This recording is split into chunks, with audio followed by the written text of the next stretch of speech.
Sanctus, Sanctus, Sanctus Dominus Deus Sabaoth. Bapak, Ibu, dan saudara-saudariku yang terkasih dalam Tuhan kita Yesus Kristus, salam sejahtera untuk kita semua. Berkat Allah yang Maha Kuasa senantiasa menyertai kita. Hari Minggu tanggal 25 Mei tahun 2025 adalah hari Minggu Paskah ke-6. Marilah kita mendengarkan dan merenungkan bacaan-bacaan kitab suci. Dalam nama Bapa dan Putra dan Roh Kudus. Amin. Bacaan pertama dari Kisah Para Rasul bab 15 ayat 1 sampai 2 dilanjutkan dengan ayat 22 sampai 29. Sekali peristiwa, ada beberapa orang datang dari Yudea ke Antiokhia dan mengajarkan kepada saudara-saudara di situ sebagai berikut. Jika kamu tidak disunat menurut adat istiadat yang diwariskan oleh Musa, kamu tidak dapat diselamatkan. Tetapi Paulus dan Barnabas dengan keras melawan dan membantah pendapat mereka itu. Akhirnya ditetapkan supaya Paulus dan Barnabas serta beberapa orang lain dari jemaat itu pergi kepada rasul-rasul dan para penatua-penatua jemaat di Yerusalem untuk membicarakan soal itu. Maka diadakan sidang di Yerusalem. Pada akhir sidang itu, rasul-rasul dan para penatua-penatua lainnya beserta seluruh jemaat mengambil keputusan untuk memilih dari antara mereka beberapa orang yang akan diutus ke Antiokhia bersama-sama dengan Paulus dan Barnabas. Yang terpilih ialah Yudas yang disebut Barsabas dan Silas. Keduanya adalah orang terpandang di antara saudara-saudara itu. Kepada mereka diserahkan surat yang bunyinya, "Salam dari rasul-rasul dan para penatua-penatua, serta dari saudara-saudaramu kepada saudara-saudara di Antiokhia, Syria dan Kilikia yang berasal dari bangsa-bangsa lain. Kami telah mendengar bahwa ada beberapa orang di antara kami yang tidak mendapat pesan dari kami telah menggelisahkan dan menggoyangkan hatimu dengan ajaran mereka. Sebab itu, dengan bulat hati kami telah memutuskan untuk memilih dan mengutus beberapa orang kepada kamu bersama-sama dengan Barnabas dan Paulus yang kami kasihi, yaitu dua orang yang telah mempertaruhkan nyawanya demi nama Tuhan kita Yesus Kristus. Maka kami telah mengutus Yudas dan Silas yang dengan lisan akan menjelaskan pesan yang tertulis ini kepada kamu. Sebab telah menjadi keputusan Roh Kudus dan keputusan kami bahwa kepadamu jangan ditanggungkan beban lebih banyak daripada yang perlu, yakni kamu harus menjauhkan diri dari makanan yang dipersembahkan kepada berhala, dari darah, dari daging binatang yang mati dicekik, dan dari percabulan. Jika kamu berpantang dari hal-hal tersebut, kamu berbuat baik. Sekian, selamat. Demikianlah sabda Tuhan. Syukur kepada Allah. Bacaan kedua dari kitab Wahyu bab 21 ayat 10 sampai 14 dilanjutkan dengan ayat 22 sampai 23. Di dalam roh, aku, Yohanes, dibawa oleh seorang malaikat ke atas sebuah gunung yang besar lagi tinggi. Di sana, ia menunjukkan kepadaku kota yang kudus, yakni Yerusalem, turun dari surga, dari Allah. Kota itu penuh dengan kemuliaan Allah, dan cahayanya sama seperti permata yang paling indah, bagaikan permata yaspis, jernih seperti kristal. Temboknya besar lagi tinggi, pintu gerbangnya 12 buah. Di atas pintu gerbang itu ada 12 malaikat, dan di atasnya tertulis nama ke-12 suku Israel. Di sebelah timur terdapat 3 pintu gerbang, di sebelah utara 3 pintu gerbang, di sebelah selatan 3 pintu gerbang, dan di sebelah barat 3 pintu gerbang. Tembok kota itu mempunyai 12 batu dasar, dan di atasnya tertulis nama ke-12 rasul anak domba. Di dalam kota itu tidak kulihat bait suci, sebab Allah, Tuhan yang Maha Esa sendirilah bait sucinya, demikian juga anak domba itu. Kota itu tidak memerlukan matahari dan bulan untuk meneranginya, sebab kemuliaan Allah lah yang meneranginya, dan anak domba itulah lampunya. Demikianlah sabda Tuhan. Syukur kepada Allah. Semoga Tuhan beserta kita sekarang dan selama-lamanya. Inilah Injil suci menurut Santo Yohanes. Dimuliakanlah Tuhan. Injil Yohanes bab 14 ayat 23 sampai 29. Dalam amanat perpisahannya, Yesus berkata kepada murid-muridnya, "Jika seseorang mengasihi Aku, ia akan menuruti firman-Ku.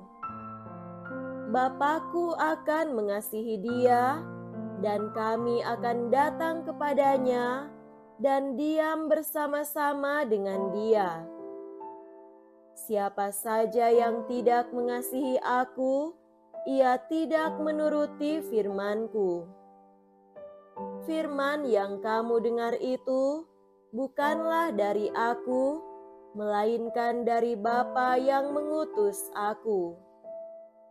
Semuanya itu kukatakan kepadamu selagi Aku berada bersama-sama dengan kamu.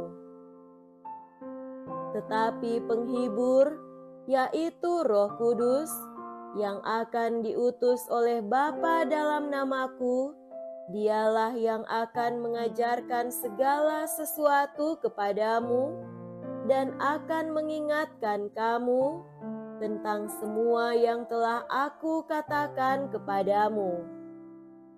Damai sejahtera Kutinggalkan bagimu, Damai sejahtera aku berikan kepadamu, dan apa yang kuberikan tidak seperti yang diberikan oleh dunia kepadamu. Janganlah gelisah dan gentar hatimu. Kamu telah mendengar bahwa aku telah berkata kepadamu, aku pergi, tetapi aku datang kembali kepadamu. Sekiranya kamu mengasihi aku, kamu tentu akan bersukacita, karena aku pergi kepada Bapa-Ku, sebab Bapa lebih besar daripada aku. Sekarang juga aku mengatakannya kepadamu sebelum hal itu terjadi, supaya apabila hal itu terjadi, kamu percaya. Demikianlah sabda Tuhan. Terpujilah Kristus. Saudara-saudariku yang terkasih dalam Tuhan kita Yesus Kristus, tema renungan kita pada hari ini adalah damai. Salah satu kata yang mengandung harapan dan setiap hari didengar adalah damai atau perdamaian. Dunia kita sangat membutuhkan perdamaian. Perserikatan Bangsa-Bangsa atau PBB bersama para kepala negara dan perdana menteri berupaya mencari dan menciptakan perdamaian, terutama bagi negara-negara yang sedang bertikai. Sri Paus juga dengan lantang dan tidak henti-hentinya mendoakan, menyuarakan dan mengupayakan perdamaian dimanapun. Namun, setiap hari melalui pemberitaan di media-media cetak dan digital, kita membaca dan mendengar tentang perang, konflik, pertikaian, perselisihan, dan kekerasan.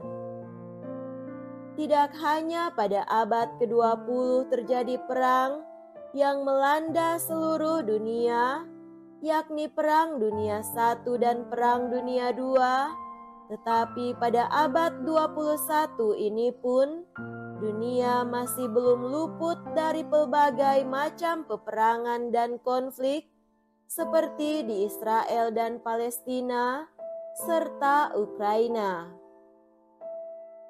Dambaan akan perdamaian sungguh menjadi suatu kebutuhan dunia kita. Saudara terkasih, seluruh kehidupan dan perutusan Yesus diliputi damai. Dari kelahiran di Betlehem sampai kebangkitannya di Yerusalem, damai menjadi unsur kunci dalam pesan-pesan Yesus. Damai adalah warisan sungguh berharga yang ditinggalkan Yesus kepada para murid-Nya. Pada hari Natal pertama, para malaikat mengumandangkan damai di bumi di antara manusia yang berkenan kepada Tuhan. Selama hidup dan pelayanannya, Yesus sangat peduli untuk membebaskan orang-orang dari rasa takut dan gelisah, serta membawa damai sejati kepada mereka.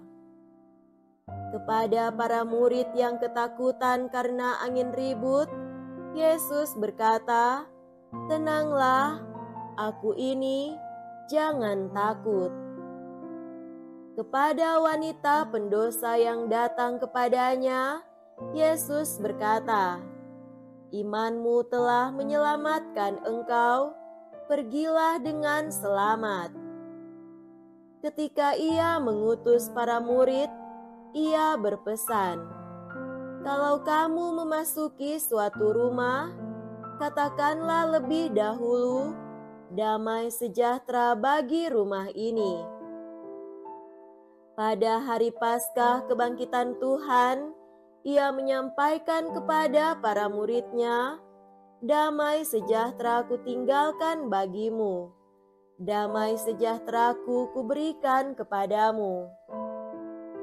Damai sejahtera yang sama disampaikannya ketika ia menampakkan diri kepada para murid yang ketakutan setelah kebangkitannya. Salah satu sabda bahagia yang diwariskan oleh Yesus sebagai program kehidupan para pengikutnya adalah berbahagialah orang yang membawa damai, karena mereka akan disebut anak-anak Allah. Rasul Paulus menegaskan, dialah damai sejahtera kita. Damai sejati yang diwariskan oleh Yesus bukan sekedar suatu rasa tenang atau damai karena terlepas dari pencobaan, belenggu, kesulitan atau tantangan hidup. Damai yang merupakan suatu anugerah dari Tuhan membuat kita tidak gelisah, resah, takut atau gentar hati, tetapi berani menghidupinya. Damai sejati dari Tuhan tidak dapat diberikan oleh dunia. Damai sejahtera ku tinggalkan bagiku, damai sejahtera ku berikan kepadamu, dan apa yang kuberikan tidak seperti yang diberikan oleh dunia kepadamu. Janganlah gelisah dan gentar hatimu. Kenyataannya, yang diberikan oleh dunia adalah kegelisahan, keresahan, ketakutan, perang, konflik, perselisihan, pertengkaran, damai semu, dan sebagainya. Saudara-saudariku terkasih, bacaan pertama dari Kisah Para Rasul menunjukkan bahwa damai yang diwariskan oleh Yesus tidak membuat para pengikutnya kebal terhadap konflik atau perselisihan atau masalah. Oleh karena itu, damai yang di satu pihak diberikan sebagai suatu anugerah dari Tuhan perlu diupayakan dan diciptakan oleh manusia. Perdamaian perlu diciptakan di dunia dan lingkungan kita sendiri. Kita adalah pelaku dan pencipta utama dari perdamaian. Sedangkan perdamaian global tergantung pada seluruh umat manusia, bukan hanya pada para pemimpin. Kita boleh bertanya, apakah yang bisa kita lakukan untuk menciptakan perdamaian di lingkungan dekat kita atau di tempat kerja kita? Bagaimana kita bisa menjadi pencipta dan pelaku perdamaian? Siapakah yang dapat menjadi mitra pencipta perdamaian? Cara-cara apa yang cocok untuk menciptakan perdamaian dan hidup berdampingan secara tenang di lingkungan hidup dan kerja kita? Potensi perdamaian selalu ada, namun yang penting adalah kehendak baik setiap orang untuk mewujudkannya. Damai itu indah. Damai itu memang indah kalau itu sungguh-sungguh sejati. Marilah kita berdoa memohonkan damai sejati Kristus yang memampukan kita untuk memaklumkan cinta kasih dengan penuh keberanian di tengah dunia yang sungguh mendambakan perdamaian. Semoga demikian. Amin. Dalam nama Bapa dan Putra dan Roh Kudus. Amin.